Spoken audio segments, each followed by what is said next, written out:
Hello guys, so today I'm making a video, a tutorial of the 5 high expandable wall, and yeah, it isn't the smallest, so I'm a bit disappointed about it, but I still really like this one, but I will put ones that I've heard still has nice inputs. I guess the other ones don't have, and yeah, I think it's just really nice.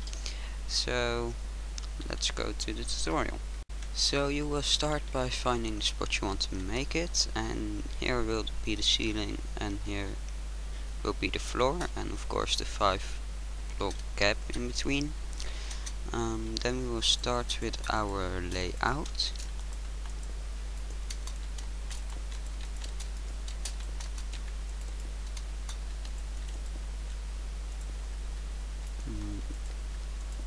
Like so.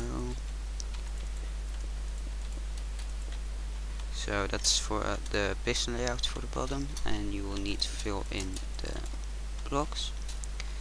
And then for the top we will simply have a quad extender. Oops. And we need a double extender to be able to activate all of it. Right here. So this is your piston layout. Then we will have your input right here and here, and it's important that it's a stone button because it needs authentic pulse for it to work. It maybe can be a little bit longer or shorter, but I'm not sure. I'm only sure that it works with a authentic pulse, and it highly relies on the timings of the button. So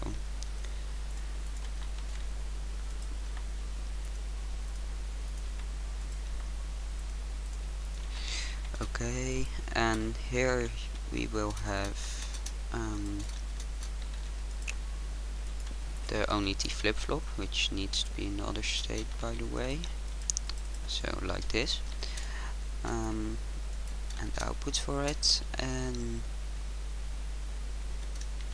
then we need to get a signal off of here basically, and enough delay. So I did some kind of weird things here, but we will need to power it there, then put the repeater there and lock it with a torch. That's the only way I found to make it work.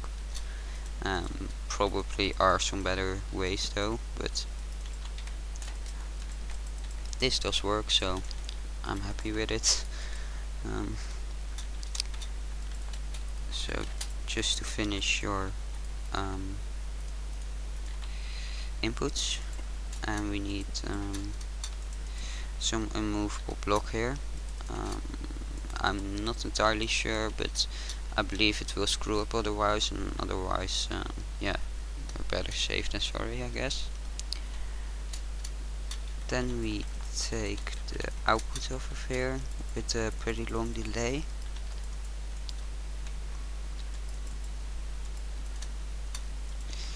And this will be a clock basically, a 1-tick clock. So this is the starter for the clock,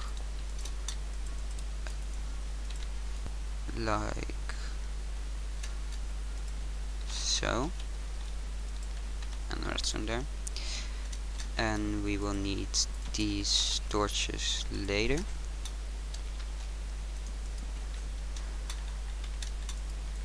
So then it will start by going to these pistons over here, so that's why we need this, I assume. So this won't push it the first time.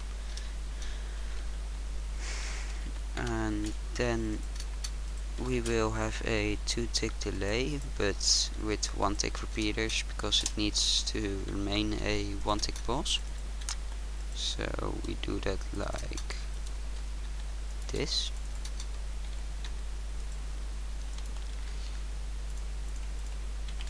And then a half slab.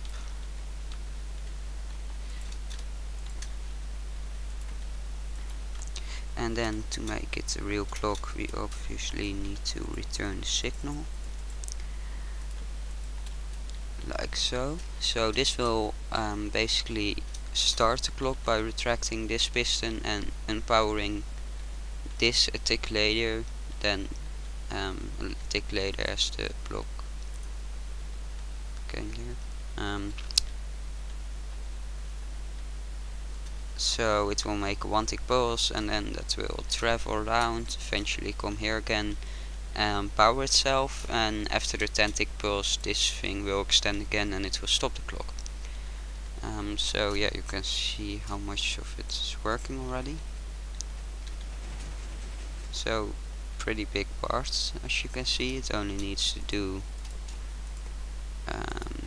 this yet for the bottom,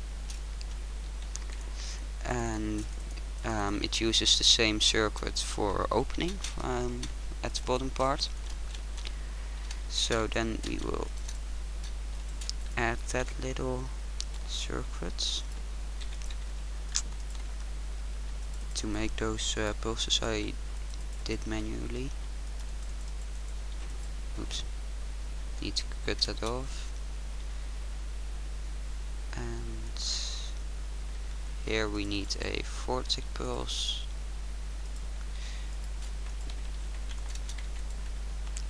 Like so, and now the bottom should work.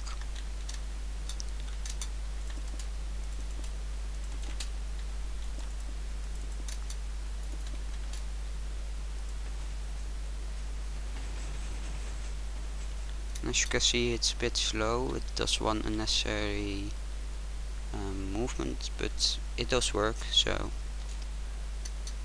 here, so yeah, let's go to the top. Okay, so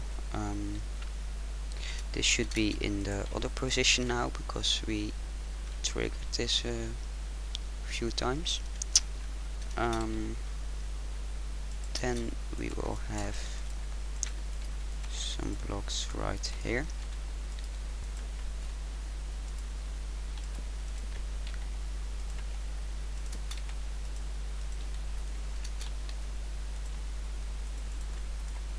Then a 2 tick delay.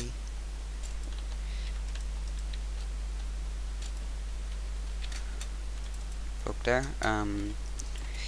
We obviously need to make the inputs for everything, just like so.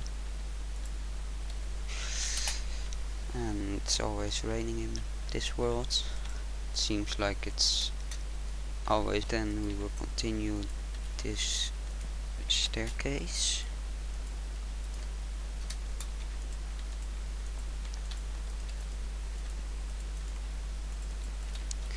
Four tick delay there and 3 tick there, so as you can see it will close already. Then this makes a falling edge, like so. And this is a big part of the well, circuit for the top basically, which it will trigger a bunch of times. So then we take an output from there, 2 tick delay.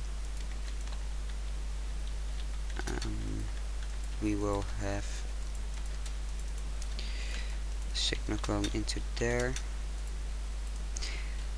By the way, I'm not sure if I taught this already, but it's expandable up to 14, not 15, because there were a few points I needed to take an input like that. This will be used later.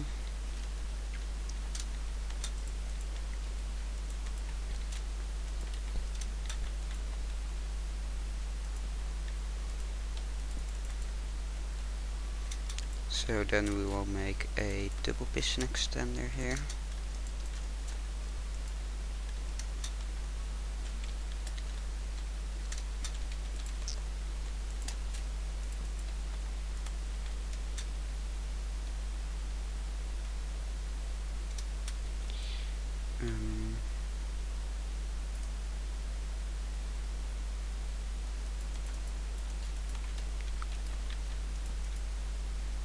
I believe it's like so, but I will check very quickly.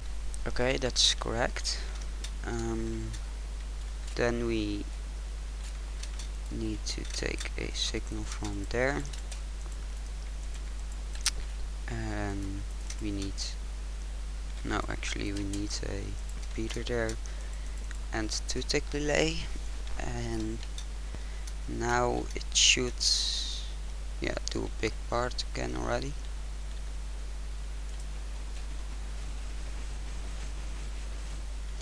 Okay, that basically worked, but as you can see, these pistons didn't extend, and that's because they need to be updated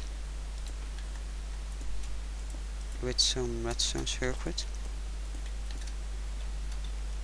So let's reset this, and to update those pistons we will have, okay, not that, it actually didn't screw up, so I guess I made a 10-tick pulse myself. Pretty lucky there. And then we put item in there.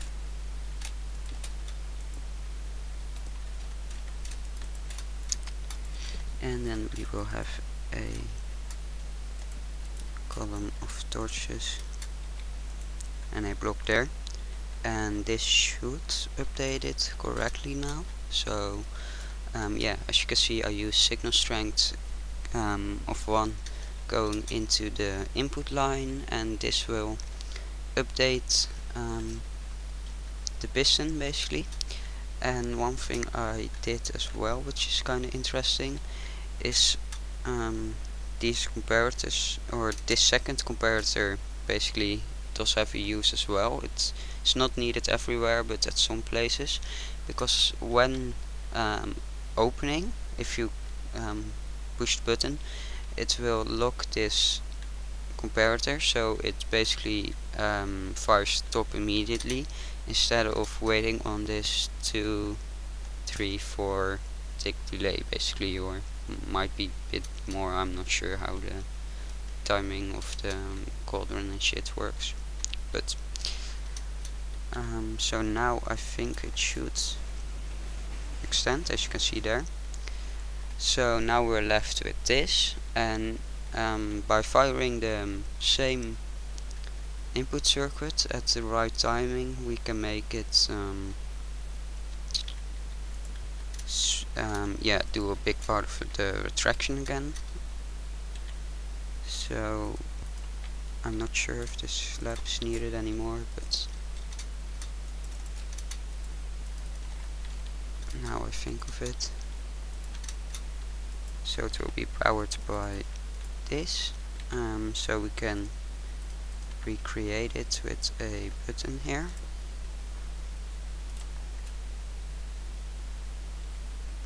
Or not. Oh right, this part is locking it, so if we want to try it we will need to do this, and now we can recreate it with the button. So as you can see, a really big part of it's done, so that's was basically totally luck, or I found it by accident anyways. So that was pretty sweet, because as you can see there's not a lot of space left, so if it didn't work out like that, it would be pretty hard to finish it in this size. Actually I went one layer higher already, as I wanted to.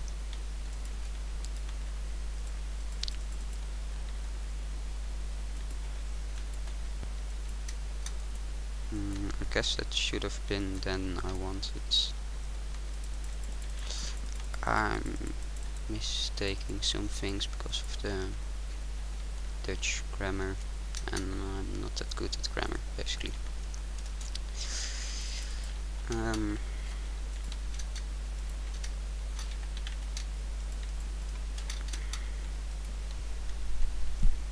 So these are the last process we need to finish it. So I can show you how that would work out in the in a bit as well. Oops.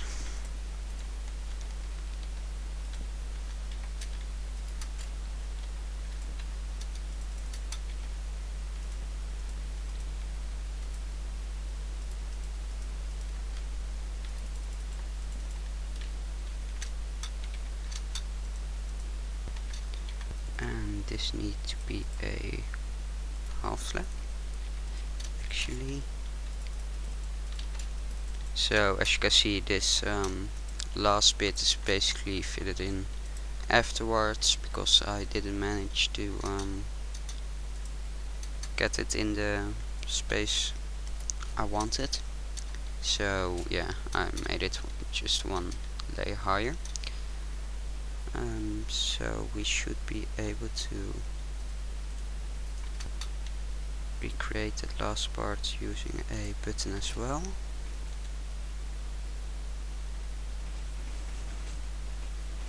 And there it is. So now it should all work.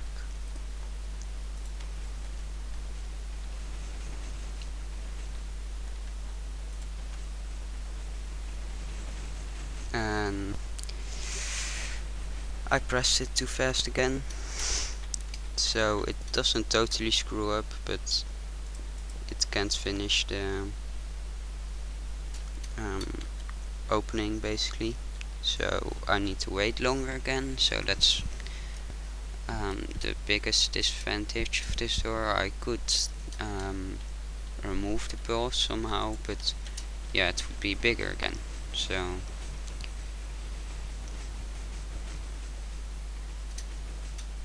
but there it is. So I hope you enjoyed and might find a use for this door in your world, and see y'all later.